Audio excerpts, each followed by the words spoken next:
Detroit Pistons sign old friend Tobias Harris to a 2-year, $52 million deal. So Tobias Harris, his time was up in Philly.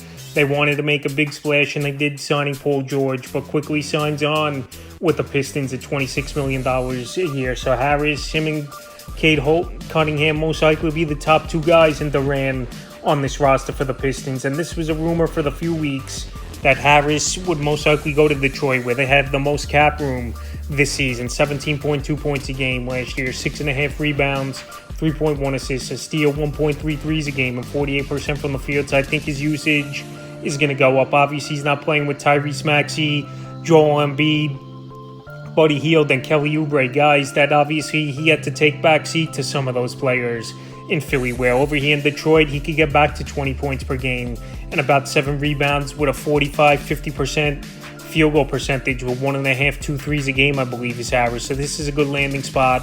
He's going to be a mentor to the younger players, and he's going to be the second most used player on this roster behind Cade Cunningham, who just signed that monster extension, 5 years, $226 million. So right now, Harris, in terms of fantasy basketball, it's definitely a bump for him.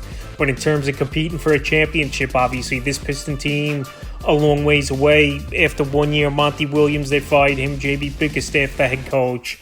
But I think Harris, he could be someone decent for fantasy owners, and definitely a good landing spot for him, where he's more of a 5th to the 7th round range type of player. So Tobias Harris signs with the Pistons, where he had success early on in his career. And we'll see if he can help this Piston team show improvement in fantasy owners once again in the upcoming 24-25 season.